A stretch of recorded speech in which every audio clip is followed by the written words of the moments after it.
നമ്മുടെ ദഹനം കറക്റ്റ് അല്ലെങ്കിൽ നമുക്കൊരു ദിവസം കൃത്യമായിട്ട് ശോധന ഇല്ലെങ്കിൽ തന്നെ നമ്മൾ ആകെ ഡിസ്റ്റർബ്ഡ് ആയിരിക്കും. നമ്മുടെ മൊത്തത്തിലുള്ള ദൈനംദിന പ്രവർത്തനങ്ങൾ തന്നെ അത് ബാധിക്കാറുണ്ട് അല്ലേ? അപ്പോൾ നമ്മുടെ ഗട്ടിൻ്റെ ഹെൽത്ത് എങ്ങനെയൊക്കെ നമ്മൾ ശ്രദ്ധിക്കണം, അല്ലെങ്കിൽ ഗട്ടിൻ്റെ ഹെൽത്തിനെ സപ്പോർട്ട് ചെയ്യുന്ന ഫാക്ടേഴ്സ് എന്തൊക്കെയാണ്, എന്താണ് പ്രോബയോട്ടിക്സ് എന്നൊക്കെ നമുക്ക് ഈ വീഡിയോയിലൂടെ ഡീറ്റെയിൽഡ് ആയിട്ട് നോക്കാം. ഞാൻ ഡോക്ടർ പ്രിയ, Q&B ഹെൽത്ത് കെയറിലെ ഹോമിയോപ്പതിക് ഫിസിഷ്യനാണ്.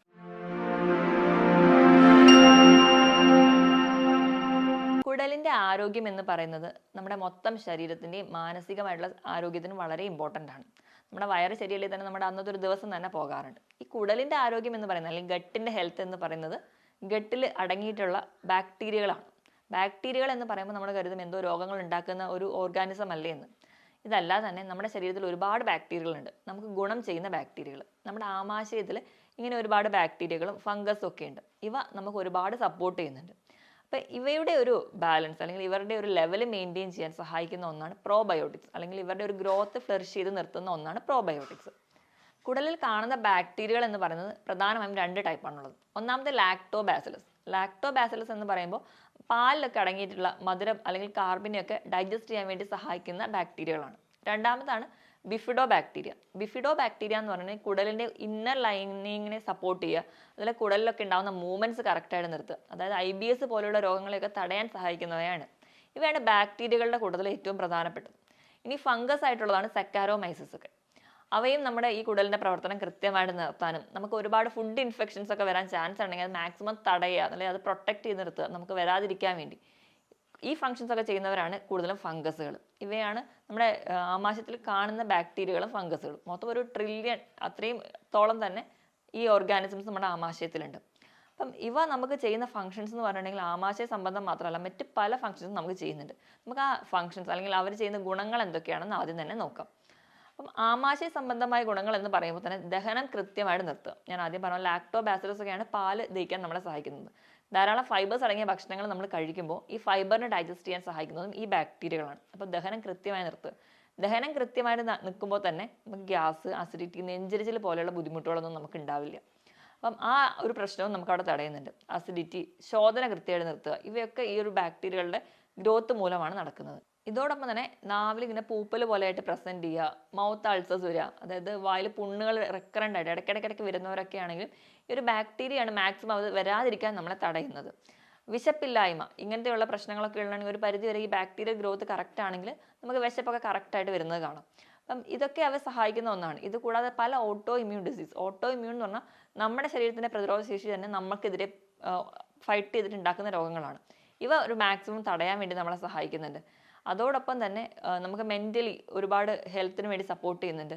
സ്ത്രീകളുടെ കേസ് എടുക്കുകയാണെങ്കിൽ ഇടയ്ക്കിടയ്ക്ക് മൂത്രത്തിൽ പഴുപ്പ് വരുന്നൊരു ടെൻഡൻസി ഒക്കെ ഉള്ളവരാണെങ്കിൽ അത് തടയുന്നുണ്ട്. വെള്ളപ്പോക്ക്, ലൂക്കോറിയ പോലെയുള്ള കണ്ടീഷൻസ് ഒക്കെ മാക്സിമം പ്രൊട്ടക്ട് ചെയ്ത് വരാതിരിക്കാൻ നമ്മളെ സഹായിക്കുന്നതൊക്കെ ഈ ഒരു ബാക്ടീരിയൽ ഗ്രോത്ത് ആണ്. ഇതോടൊപ്പം തന്നെ ഈ ബാക്ടീരിയ നമുക്ക് ഉറക്കം കറക്റ്റായിട്ട് മെയിൻറ്റെയിൻ ചെയ്യാൻ വേണ്ടി സഹായിക്കുന്നുണ്ട്. ഈ ബാക്ടീരിയ ഉള്ളതുകൊണ്ട് തന്നെ ഉറക്കത്തിന് വേണ്ടി സഹായിക്കുന്ന ന്യൂറോ ട്രാൻസ്മിറ്റേഴ്സ് പ്രൊഡക്ഷനെ സഹായിക്കുന്നുണ്ട്. അതുവഴി നമുക്ക് ഉറക്കം കറക്റ്റായിട്ട് നിർത്തുന്നു, നമ്മുടെ ക്ഷീണമൊക്കെ കുറയ്ക്കുന്നുണ്ട്. ആൻറ്റി ഓക്സിഡൻ്റ് ആയിട്ടുള്ള ആക്ഷനും ഈ ഒരു ബാക്ടീരിയൽ ഗ്രോത്തിനുണ്ട്. അതോടൊപ്പം തന്നെ ഇപ്പോൾ കുടലിലൊക്കെ ക്യാൻസർ പോലുള്ള രോഗങ്ങൾ തടയാൻ ഇവ സഹായിക്കുന്നുണ്ട്, ഈ ഒരു ആൻറ്റി ഓക്സിഡൻറ്റ് പ്രോപ്പർട്ടി ഉള്ളതുകൊണ്ട് തന്നെ. ഈ ഒരു ഫങ്ഷൻസും അല്ലെങ്കിൽ ഈ ഒരു സഹായങ്ങളും ഈ ഒരു ബാക്ടീരിയ നമുക്ക് വേണ്ടി ചെയ്യുന്നുണ്ട്. ഇതോടൊപ്പം തന്നെ ചില വൈറ്റമിൻ്റെ പ്രൊഡക്ഷനും ഈ ബാക്ടീരിയൽ ഗ്രോത്ത് നമ്മളെ സഹായിക്കുന്നുണ്ട്. ഇപ്പോൾ വൈറ്റമിൻ B കോംപ്ലക്സ്, ബയോട്ടിനൊക്കെ പ്രൊഡക്ഷൻ സഹായിക്കുന്നതും ഈ ഒരു ഗ്രൂപ്പ് ബാക്ടീരിയകൾ തന്നെയാണ്. അപ്പം ബാക്ടീരിയൽ ഗ്രോത്ത് നല്ലപോലെ നിലനിർത്തുക എന്ന് പറയുന്നത് ഭയങ്കര ഇമ്പോർട്ടൻ്റ് ആണ്. നമ്മുടെ ശരീരത്തിലെ പല അവയവങ്ങളെയും നമ്മുടെ മൊത്തത്തിലുള്ള ഫിസിക്കൽ, മെൻ്റൽ ഹെൽത്തിനെയൊക്കെ സഹായിക്കുന്ന ഒന്നാണ് ഈ ഒരു ബാക്ടീരിയൽ ഗ്രോത്ത്. അപ്പോൾ ഇത് നമ്മൾ മാക്സിമം എപ്പോഴും കൺസേർവ് ചെയ്ത് നിർത്താൻ വേണ്ടി ശ്രദ്ധിക്കണം. എപ്പോഴാണ് ഈ ബാക്ടീരിയൽ ഗ്രോത്ത് നശിക്കുന്നത് നോക്കിക്കഴിഞ്ഞാൽ കൂടുതൽ നമ്മൾ മെൻ്റലി ഭയങ്കര സ്ട്രെസ്സാണ്, ആൻസൈറ്റി, ടെൻഷനൊക്കെ ഉണ്ടാകുന്ന സമയത്താണ് ഈ ഒരു ബാക്ടീരിയൽ ഗ്രോത്ത് നശിച്ചു പോകുന്നത്. ഇത് കൂടാതെ തന്നെ ആവശ്യമില്ലാതെ നമ്മൾ ആൻറ്റിബയോട്ടിക്സ് എടുക്കുക, നമ്മൾ തന്നെ ഒരു ഡോക്ടറുടെ കൺസൾട്ടേഷൻ ഒന്നും ഇല്ലാതെ നമ്മൾ തന്നെ ചികിത്സിക്കുക, നമ്മൾ അതിൻ്റെ ഭാഗമായിട്ട് ഒരുപാട് ആൻറ്റിബയോട്ടിക്സ് എടുക്കുമ്പോൾ ഈ ഗുണകരമായിട്ടുള്ള ബാക്ടീരിയകളൊക്കെ നശിക്കാൻ കാരണം. പിന്നെ മദ്യപാനം, പുകവലി പോലെയുള്ള ശീലങ്ങളുണ്ടെങ്കിൽ അതും നിങ്ങളുടെ ഈ ബാക്ടീരിയൽ ഗ്രോത്ത് നശിപ്പിക്കാൻ കാരണമാകും. പിന്നെ നമ്മൾ ഇന്നൊരു ശീലമായി മാറിയിട്ടുള്ള അജിനോമോട്ടോ അടങ്ങിയ ഭക്ഷണങ്ങൾ, അതുപോലെ തന്നെ ഒരുപാട് ഹോട്ടൽ ഫുഡിലൊക്കെ നമുക്കറിയാം ആഡഡ് കളേഴ്സ് ഉണ്ടാവും. ഇതൊക്കെ ഈ ഒരു ആഡഡ് അല്ലെങ്കിൽ വിഷാംശം ചെന്നിട്ടുള്ള പച്ചക്കറികൾ, പഴവർഗ്ഗങ്ങൾ, ഇതൊക്കെ നമ്മുടെ വയറിലെത്തുമ്പോൾ ഇതൊക്കെ നമ്മുടെ ബാക്ടീരിയൽ ഗ്രോത്തിനെ നശിപ്പിക്കുന്നുണ്ട്. അപ്പോൾ മാക്സിമം ഈ ഒരു കാര്യങ്ങളൊക്കെ ശ്രദ്ധിക്കുകയാണെങ്കിൽ തന്നെ ഒരു പരിധി വരെ നമുക്ക് നമ്മുടെ ആമാശയത്തിൻ്റെ ആരോഗ്യം മെച്ചപ്പെടുത്താൻ പറ്റും. അങ്ങനെ ഗട്ട് ഹെൽത്ത് എപ്പം മെച്ചപ്പെടുന്നു അപ്പോൾ നമ്മൾ മൊത്തം ഒരു മെൻ്റലി തന്നെ നല്ല ഹെൽത്തി ആയിട്ടിരിക്കാൻ കാരണമാവും. കാരണം എന്ന് വെച്ചാൽ നമ്മുടെ ആമാശയത്തിൽ നിന്ന് എപ്പോഴും മെസ്സേജ് ഡയറക്റ്റ് ആയിട്ട് നമ്മുടെ തലച്ചോറിലോട്ട് എത്താറുണ്ട്. വാഗസ് എന്ന് പറയുന്ന ഒരു നാഡി വഴി നമ്മുടെ വയറിന് എന്തെങ്കിലും ഒരു ബുദ്ധിമുട്ടുണ്ടെങ്കിൽ അതൊക്കെ തലച്ചോറിലെത്തുന്നു. അപ്പോൾ തലച്ചോറിലെത്തുമ്പോൾ തലച്ചോറ് അതിൻ്റെതായ റിയാക്ഷൻസ് കാണിക്കുന്നു, ഭയങ്കര സ്ട്രെസ് കാണിക്കുന്നു. അതുകൊണ്ട് തന്നെയാണ് ഇപ്പോൾ നമുക്കറിയാം പല അമ്മമാരൊക്കെ നമ്മുടെ ക്ലിനിക്കിൽ വന്ന് പറയുന്നുണ്ട്, എക്സാം ആകുമ്പോഴത്തേക്കും കുട്ടി ഭക്ഷണം കഴിക്കുന്നില്ല, കുട്ടിക്ക് വിശപ്പില്ല, അല്ലെങ്കിൽ എവിടെയെങ്കിലും ഒന്ന് പോകണം, അല്ലെങ്കിൽ ഒരു ആൻസൈറ്റി, ഒരു ടെൻഷൻ ഉണ്ടെങ്കിൽ കുട്ടി ഭക്ഷണം കഴിക്കില്ല, കൊച്ചിന് ഭയങ്കര ടെൻഷനാണ് അതുകൊണ്ടാണ് ഭക്ഷണം കഴിക്കാത്തത് എന്നൊക്കെ. അപ്പം എപ്പോഴും നമ്മുടെ ആമാശയവും തലച്ചോറും തമ്മിൽ ലിങ്ക്ഡ് ആണ്. അപ്പോൾ നമ്മൾ ആമാശയം കറക്റ്റ് അല്ലെങ്കിൽ നമുക്ക് ഈ പറയുന്ന സ്ട്രെസ്സും ആൻസൈറ്റിയും ഒക്കെ വരുന്നു. സ്ട്രെസ്സ് കൂടുമ്പോൾ നമുക്ക് വീണ്ടും ഉറക്കമില്ലായ്മ വരുന്നു. അപ്പോൾ മൊത്തം നമ്മുടെ എല്ലാ ഫംഗ്ഷൻസിനെയും ഡിപ്പെൻഡ് ചെയ്തിരിക്കും. അപ്പോൾ ഗട്ടിൻ്റെ ഹെൽത്ത് എപ്പോഴും വളരെ ഇമ്പോർട്ടൻ്റ് ആണ്. അതുപോലെ തന്നെ നമ്മൾ ഹാപ്പി ആക്കി നിർത്തുന്ന ഒരു ഹോർമോണാണ് സെറട്ടോണിൻ എന്ന് പറയുന്നത്. ഇതൊരു പരിധി വരെ നമ്മുടെ കുടലിൽ ഉണ്ടാവുന്ന ഒരു ഹോർമോണാണ്. അപ്പം ഈ ഒരു ലെവൽ മെയിൻറ്റെയിൻ ചെയ്യാനൊക്കെ ഈ ഒരു ബാക്ടീരിയ നമ്മളെ സഹായിക്കുന്നുണ്ട്. അപ്പം അതായത് കുടലിൻ്റെ ആരോഗ്യം ബാക്ടീരിയ കീപ്പ് ചെയ്യുന്നു, അതുവഴി നമുക്ക് ഈ ഹോർമോൺ പ്രൊഡക്ഷൻ നടക്കുന്നു, നമ്മൾ നല്ല മൂഡൊക്കെ ഹാപ്പി ആയിട്ടിരിക്കാൻ വേണ്ടി സഹായിക്കുന്നുണ്ട്. അപ്പോൾ സെറട്ടോണിൻ്റെ ഒരു പ്രൊഡക്ഷൻ കൂട്ടുന്ന ചില ഭക്ഷണങ്ങളാണ് നമ്മൾ പറയുന്ന കോഫി, ചോക്ലേറ്റ്, ചിക്കൻ, അതുപോലെ മുട്ട. അതുകൊണ്ടാണ് പൊതുവേ ഈ ഒരു ചോക്ലേറ്റ്സ് ഒക്കെ കഴിക്കുന്ന സമയത്ത് കുറച്ചുകൂടി ഒരു ഹാപ്പി മൂഡിലോട്ട് നമ്മൾ മാറി വരുന്നത്. അപ്പോൾ ഈ സെറട്ടോണിൻ്റെ ലെവൽ മെയിൻറ്റെയിൻ ചെയ്യുക എന്ന് പറയുന്നത് നമുക്ക് വളരെ ഇമ്പോർട്ടൻ്റ് ആണ്. അപ്പോൾ കുടലിൻ്റെ ആരോഗ്യം മെച്ചപ്പെടുത്തുമ്പം ഈ ഒരു കാര്യം കൂടി നമ്മൾ ശ്രദ്ധിക്കണം. ഇതൊക്കെയാണ് പ്രധാനമായിട്ടും ഒരു തലച്ചോറും ആമാശയം തമ്മിലുള്ള ഒരു ലിങ്ക് എന്ന് പറയുന്നത്. ഇനി നമ്മൾ എന്തൊക്കെ ഭക്ഷണങ്ങളാണ് അല്ലെങ്കിൽ എന്തൊക്കെയാണ് പ്രോബയോട്ടിക്സ് എന്ന് നോക്കാം. നമ്മുടെ ദൈനംദിന ഭക്ഷണങ്ങളിൽ നമ്മൾ കഴിക്കുന്ന പലതും ഒരു പ്രോബയോട്ടിക് ആണ്, പക്ഷെ നമ്മൾ തന്നെ തിരിച്ചറിയാതെ പോകുന്ന ഒന്നാണ്. ഏറ്റവും ഇമ്പോർട്ടൻ്റ് എന്ന് പറയുന്നത് തൈരാണ്. പുളിയില്ലാത്ത തൈര് ഒരു 3-4 സ്പൂൺ സ്ഥിരമായി കഴിക്കുന്നത് നമ്മുടെ ഭക്ഷണത്തിൽ ഉൾപ്പെടുത്തുക ആണെങ്കിൽ അത് വളരെ നല്ലതാണ്. മാക്സിമം നിങ്ങൾ ഉച്ചനേരം തൈര് കഴിക്കാൻ വേണ്ടി ശ്രദ്ധിക്കുക. രാത്രി അല്ലെങ്കിൽ മോർണിംഗ് കഴിക്കാതിരിക്കാൻ വേണ്ടി നോക്കുക. ഉച്ചനേരം നിങ്ങൾ കഴിവതും എല്ലാ ദിവസവും തന്നെ തൈര് കഴിക്കുകയാണെങ്കിൽ അതിൽ തന്നെ നമുക്ക് നല്ല ബാക്ടീരിയ ഗ്രോത്ത് മെയിൻറ്റെയിൻ ചെയ്യാൻ പറ്റും. അപ്പോൾ നമുക്കറിയാം കുഞ്ഞു കുട്ടികളാണെങ്കിൽ അത് ബേസിക്കലി നമ്മൾ ചോറ് കൊടുത്ത് തുടങ്ങുമ്പോൾ തന്നെ നമ്മൾ പറയുന്നുണ്ട് കൊച്ചിന് തൈര് ചേർത്ത് ഫുഡ് കൊടുക്കുകയാണെങ്കിൽ കുട്ടീൻ്റെ വയറ് ശരിയായിട്ട് നിർത്തുന്നു. അതാണ് ഏറ്റവും ബേസിക്, കാരണം അതാണ് റിച്ച് പ്രോബയോട്ടിക് എന്ന് പറയുന്നത്. പിന്നെ നമ്മൾ വാങ്ങുന്ന യോഗേർട്ട് ആണെങ്കിലും നമുക്ക് നല്ലൊരു പ്രോബയോട്ടിക് തന്നെയാണ്. ഇനി നമ്മുടെ തന്നെ പൂർവികർ അവരറിയാതെ തന്നെ കഴിച്ച ഏറ്റവും വലിയ പ്രോബയോട്ടിക് അല്ലെങ്കിൽ ഏറ്റവും ഹെൽത്തി ആയിട്ടുള്ള പ്രോബയോട്ടിക് എന്ന് പറയുന്നത് പഴങ്കഞ്ഞിയാണ്. അപ്പോൾ പഴങ്കഞ്ഞി തന്നെ പല ടൈപ്പായിട്ടുണ്ട്. നമുക്ക് ഉള്ളി ചേർത്തിട്ട് കഴിക്കാം, അല്ലെങ്കിൽ അത് പല മിക്സിങ്, പല ഓരോരോ സ്റ്റേറ്റിലാണെങ്കിലും പല രീതിയിലാണ് അവർ കഴിക്കുക. അപ്പോൾ എന്ത് കഴിക്കുന്നതും പഴങ്കഞ്ഞി കഴിക്കുകയാണെങ്കിൽ അത് വളരെ ഹെൽത്തിയാണ്. അപ്പോൾ പഴങ്കഞ്ഞിനോടൊപ്പം തന്നെ തൈര് കൂടി മിക്സ് ചെയ്തൊക്കെ രാവിലെ കഴിക്കുന്നവരാണെങ്കിൽ അത് ഏറ്റവും റിച്ച് സോഴ്സ് ഓഫ് പ്രോബയോട്ടിക് ആണ്. ഇതോടൊപ്പം തന്നെ നമ്മൾ സ്ഥിരമായിട്ട് വീട്ടിൽ കഴിക്കുന്ന ഒന്നാണ് അച്ചാറുകൾ. ഏത് ടൈപ്പ് അച്ചാറാണെങ്കിലും നമ്മൾ കടയിൽ നിന്ന് വാങ്ങുന്നതല്ല, നമ്മൾ വീട്ടിൽ തന്നെ ഉണ്ടാക്കുന്നതാണെങ്കിൽ അത് നല്ലൊരു പ്രോബയോട്ടിക് ആയിട്ട് ആക്ട് ചെയ്യും.